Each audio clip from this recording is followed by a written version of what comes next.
Born John Thomas Clarke in March 1927 in Ballina, County Mayo, in O'Reilly Street. Jackie, as he became known, would live his whole life on this street. Jackie was the eldest child of John Clarke and his American wife Loretta, who had two more children, Ian and Loretta. The Clarkes were a prosperous merchant family. Jackie's grandfather, John Gar Clarke, employed 50 people in his Ballina factory in the 1880s, manufacturing farming implements and coaches. Jackie's father established his first business in 1919.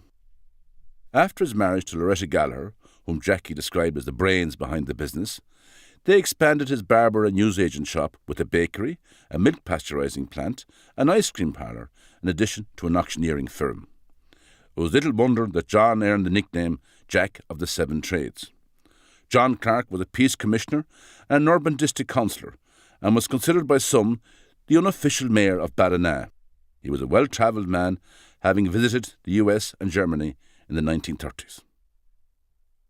During the Second World War, Jackie's family adopted a German refugee, Helene Kuhl from Cologne. This little girl was brought to Ireland as part of Operation Shamrock. Helene remained living in Ireland and married an Irishman. During the war, though still only a teenager, Jackie became aware of press censorship and how it affected the reporting of news and Irish current affairs. Ireland had only recently emerged from both the War of Independence and the subsequent Civil War. Born just after those tumultuous years, young Jackie Clarke was eager to learn more about those who had fought for their freedom and independence. He began to assemble a scrapbook collection and his own library of Irish history. While attending Blackrock College as a boarder, his interest in the Easter Rising led him to write to activists seeking information, autographs and memorabilia. He also started up a magazine with his friends. In later years, he would recall how he would scheme off rugby matches, head into Dublin city centre and browse through the old bookshops along the quays. In 1941, Jackie contacted the Irish Book Bureau, owned by Joe Clarke. The friendship which developed between them was to become one of the most significant of Jackie's life. Joe Clarke was a survivor of the Battle of Mount Street Bridge, which took place during the Easter Rising. Jackie asked Joe Clarke to advise him on which books to read, and whether there were any clubs which boys interested in Irish history could join. Joe Clarke urged him to set up his own club. When Jackie left secondary school in Dublin, aged 18, he returned to Ballina, where in 1945 he was established in a fish shop on Connolly Street. He built up a successful trade, and in the 1950s was one of the pioneers of the smoked salmon industry, establishing an international trade which today continues as a family business. This success enabled him to continue adding to his collection over the next 50 years. He was also continuously recording Ireland's memory for his own and future generations, both in documents and images. His father brought him a cine camera from America in the early 1950s, with which Jackie collated an impressive film archive capturing historic events undocumented anywhere else. As a result of his father's premature death in 1956, Jackie took a seat on the Urban District Council. Jackie had joined Sinn Féin in 1949 and was co-opted onto the council as Sinn Féin councillor.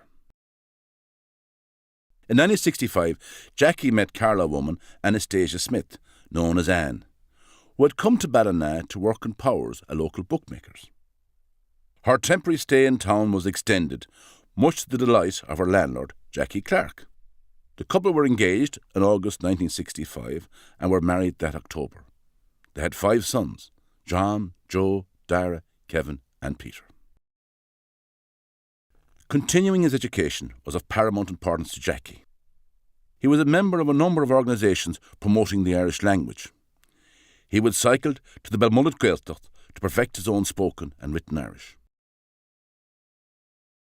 In the 1960s, he became involved with the Sinn Féin Education Committee. He took courses in Irish history at the local vocational educational college. He was a founder member of the North Mayo Historical and Archaeological Society. Throughout his life, he was known locally for his politics and for being a successful businessman. He was recognised as someone who had assembled a comprehensive collection of material on Irish history. From time to time, he exhibited material from his collection in Ballina. When in the 1990s, he finally obtained an original copy of the 1916 proclamation. He considered this to be his holy grail. Dealers unable to sell items to Irish institutions would offer them instead to Jackie Clarke, before finally tendering them to collectors abroad, keenly aware of Jackie's desire to keep all such material in Ireland for the Irish people. Jackie pledged his collection to the people of his hometown in 1996, with the sole proviso that a suitable home be found for it. Sadly, he died before this could be arranged. His wife Anne knew both how important and how vast the collection was. It could be found in every room in her house. She opened her doors in 2005, 5 years after Jackie's death, and so began the process of listing everything that was stored in box after box, on tabletops, in bookcases, and stacked from floor to ceiling.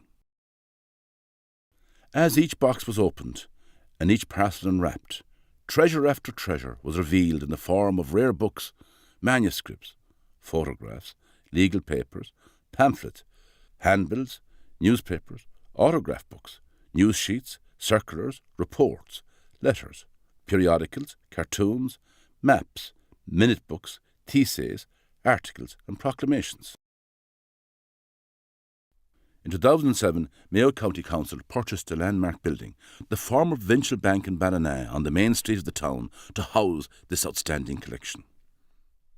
Serendipity played its part in the choice of this building, as 30 years previously, in 1977, in his role as chairman of the North Mayo Historical Society, Jackie had approached the bank with the view to using the building as a museum, an idea that never reached fruition. Today you can view treasures from the collection in this beautiful building.